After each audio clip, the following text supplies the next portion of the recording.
Hello and welcome to Rebels Radio latest interview. I'm joined by Slough Joint Manager Neil Baker. How are you, Neil? Very well, John. Yourself? Yeah, the season now over. Tight at the top, and you know now who's going to be in the league for next season. Well, subject to the reorganisation by the leagues, I'm sure that there'll be some changes and surprises. I think last year at one point Corby were going into the north, and so I'm sure there'll be one or two changes. But yeah, I mean, from our point of view, obviously Truro and Corby going out of the league, probably two of our longer journeys. So delighted with that. And obviously two very strong sides as well.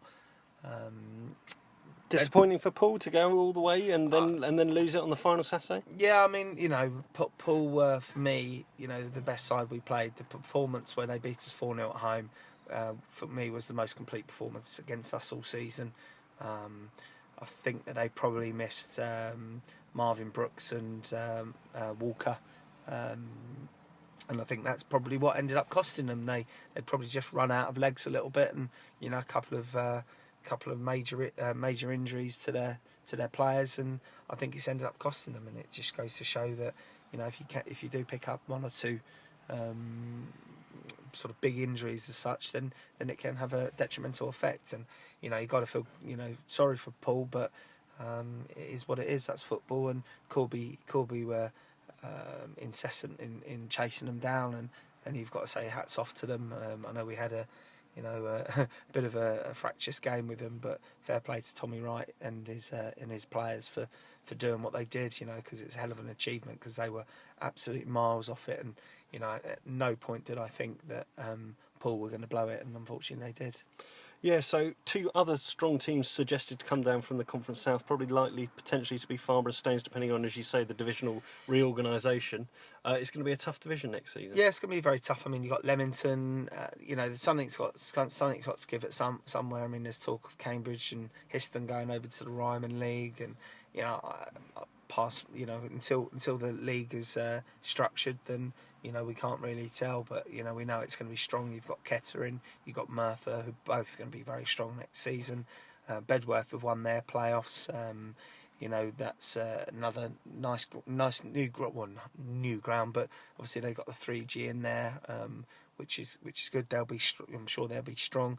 Stratford, I'm led to believe it's a fantastic facility. I believe it's an FA sort of excellence place or something like that, but by all accounts the pitch is top drawer and a really nice new facility. So I was pleased that they came in, relatively easy journey up the M40 on that one as well. So I'm pretty pleased with what's going to be coming into the league for sure. And what challenges do you then perceive for next season? You're going to have a look at the squad over the upcoming weeks? Yeah, I mean we've been meeting with people, and there's plenty going on between myself and John. We need to keep an eye on one or two things, and yeah, I mean there'll be signings, I'm sure, but what we're not going to do is we're not going to be shouting about them. We're not going to be making any announcements until pre-season, because there is actually no real need other than keeping the fans in the loop. But to be honest, I think the fans appreciate that we always keep them in the loop throughout the season, and they just have to understand it's a very, very tough time in getting players to the club, and you don't want to be sort of alerting other clubs to the fact that they might be available, or they might be coming to us, and could they offer a bit more money, and etc. So we want to keep it as quiet as we can, and we're going to do that. Myself and John are working very hard at the moment. We need to talk to a number of our players from this season. There'll be 4 or 5 that we've already sort of told that that they can come back pre-season, but they've got to come back fit, work hard, and show that they can sort of be with us. So you're going to take a slightly bigger squad into pre-season this season? Yeah, I'm sure we'll be high on numbers. I'm pretty sure of it, to be honest. I think we need to. I think last pre-season we went probably a little bit too small in terms of numbers, and unfortunately, we picked up a few injuries in pre-season, and it led to us having to bring in sort of 2 or 3 loan players, or borrowing 2 or 3 players for a couple of friendlies, and it wasn't ideal preparation at all. So we want to make sure that we are strong. You know, I'm sure, you know, we're going to have cover, or we want to have cover throughout the side. You know, so, you know, obviously, you know, there's been plenty of talk about the fact that we need to do stuff at the back, and we know that, and that's what we're working hard on. And you know, it's not that straightforward. You know, unfortunately, experienced players at this level cost money, and you know, we need to try and find the right person for us. So you know, but there's plenty of conversations that we're having. You know, I'm sure there'll be sort of one or two decisions that we'll make close to the time as well. So is it difficult to try and attract players when you can't necessarily stick them on a fixed contract, and it's not something that you tend to do? Well, it's not that we can't put them on a contract. It's just in the past we haven't. You know, it's not to say that we're not going to. You know, I think there might be a few on contracts this season potentially. I think, you know, we need to protect ourselves, and we might look to do that. But you know, again, we're not going to shout about it. You know, it's a private thing between us and the player.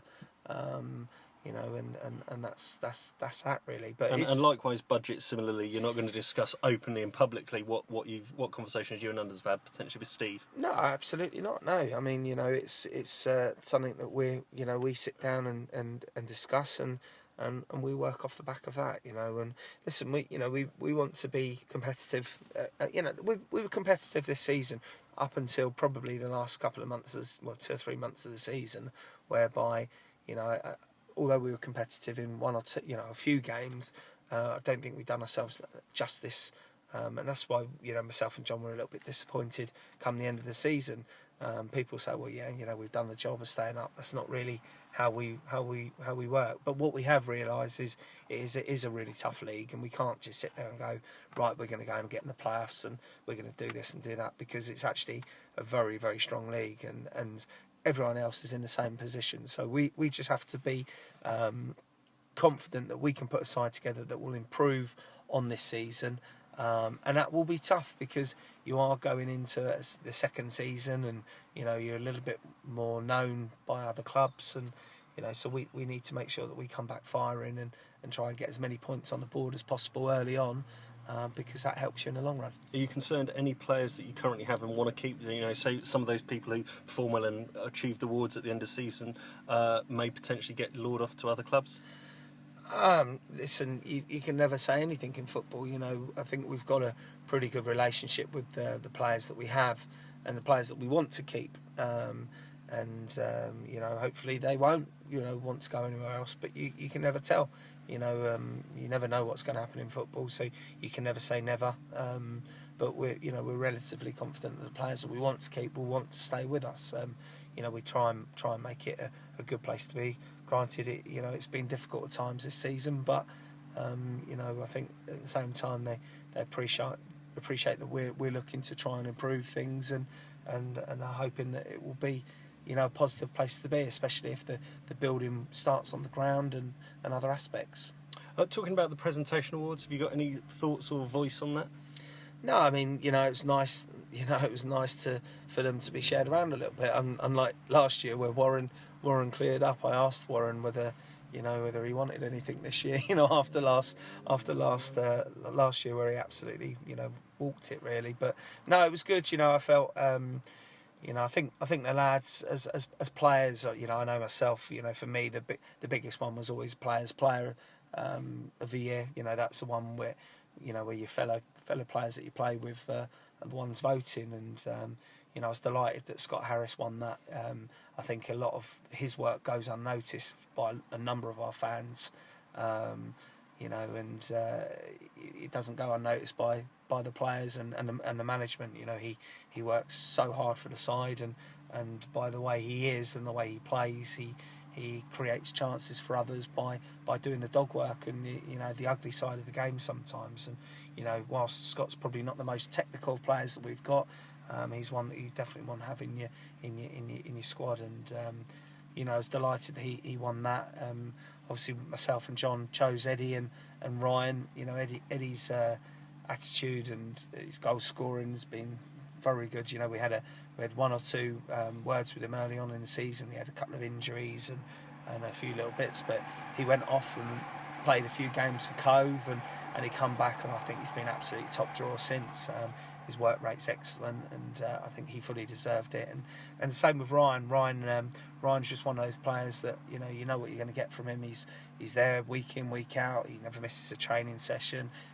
As John said at the presentation, he'll get 7s and 8s out of 10 most weeks, and you need people like that. And he's just a good lad to have around, and got a lot of time for Ryan, and so that's why we couldn't really choose between the two of them. So we thought we'd give a joint awards, and then obviously the supporters player was Jake, and I was delighted for Jake, because I think Jake had a tough start to the season again. He had to go out on loan, and I think off the back of the previous season, where he'd had a knee operation in the pre-season, and hadn't really got to us till probably Christmas. I don't think he was ever quite fit enough, and Jake knew that himself, and we said that he needed to get himself fitter, and I think he's worked really hard this season to get his fitness to a good level, and you can't doubt his ability. He's got great ability, and I really look forward to having Jake and like Warren Harris in the side together. They're two very good players, and that sort of quite excites me, and I'm really pleased for Jake, because he has worked hard, and so delighted it was shared around a little bit. So going into the kind of post-season, you're going to be a bit quiet, radio silence for a little while. Yeah, we will be. Yeah, and we're not going to be shouting about anything, if I'm honest. We've already agreed with one player to join the club, which would be a really, really positive signing from us, from our point of view. There's another one that we're hoping will agree tomorrow, and there'll be a few more. So we're doing stuff, but we're not going to talk about it until we're back in training, until the lads are all together and sign Southern League forms. There's just absolutely no point, because all you're doing is you're alerting other teams to what you're doing, and in reality that's not what we're going to do. We're myself and John are away for a couple of weeks in early June on our holidays, and we just want to make sure that it's sort of all kept pretty close to the ground. Are you going together? No, we're not going together. No, we're both going different places. So, fortunately, but it's all the timings. So. Okay, excellent. Well, I'm glad you've synced that up, Yep. And thank you for your time. And once again, I'm sure everyone thanks you for your time and efforts this season, and we'll catch up with you shortly. Lovely. Cheers, John. Thank you. See you later.